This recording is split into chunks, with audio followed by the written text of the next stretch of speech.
Anh đã không giữ được nhiều hạnh phúc cho em.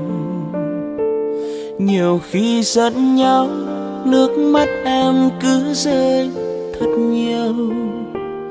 Anh xin lỗi em, hãy tha thứ cho anh lần này.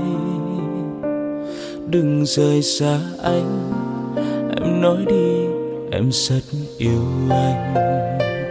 Nhưng ngày cuộc sống không như anh đang ước mong, của một tình yêu sẽ hạnh phúc giống như bao người. Một người yêu em đắm say, một người bên em mỗi khi. Mà giờ đây nước mắt anh đã rơi rồi. Thật ra anh đâu có muốn chia tay như vậy. Người yêu em ơi, anh lại nhớ em đang ở đâu. Bàn tay nhỏ bé, khuôn mặt ấy sao lại đổi thay để anh nơi này. Ngoài trời mưa cứ rơi lặng thầm, chỉ còn riêng anh. Thật sự nhiều khi muốn nhắn tin gửi cho em nhiều, lại sợ người ơi đang hạnh phúc vui bên một ai. Tình yêu đã chết, hai người giữ mai này chúng ta có duyên gặp lại. Thì anh vẫn luôn luôn yêu em như lúc mới yêu.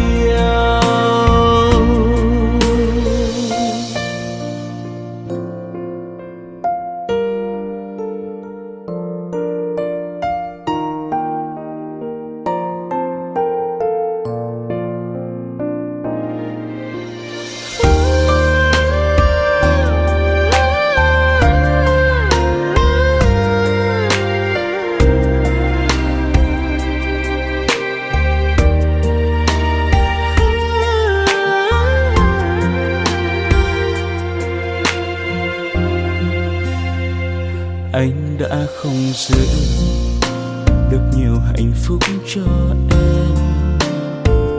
Nhiều khi giận nhau, nước mắt em cứ rơi thật nhiều. Anh xin lỗi em, hãy tha thứ cho anh lần này. Đừng rời xa anh, em nói đi, em rất yêu anh. Nhưng ngày cuộc sống không như anh đang ước mơ, của một tình yêu sẽ hạnh phúc giống như bao người. Một người yêu em đắm say, một người bên em mỗi khi. Mà giờ đây nước mắt anh đã rơi rồi. Thật ra anh đâu có muốn chia tay như vậy. Người yêu em ơi, anh lại nhớ em đang ở đâu. Bàn tay nhỏ bé, khuôn mặt ấy sao lại đổi thay để anh nơi này. Ngoài trời mưa cứ rơi lặng thầm, chỉ còn riêng anh. Thật sự nhiều khi muốn nhắn tin gửi cho em nhiều, lại sợ người ơi đang hạnh phúc vui bên một ai. Tình yêu đã chết, hai người giữ mai này chúng ta có duyên gặp lại. Thì anh vẫn luôn luôn yêu em như lúc mới yêu.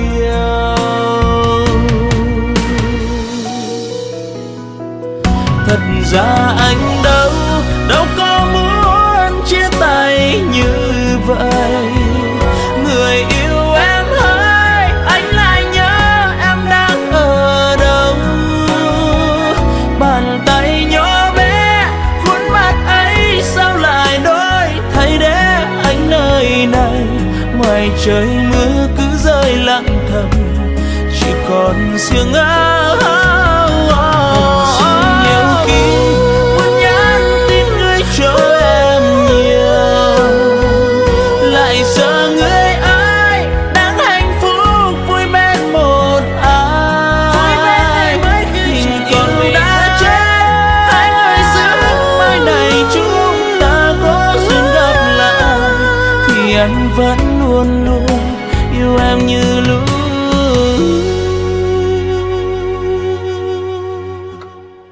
mới.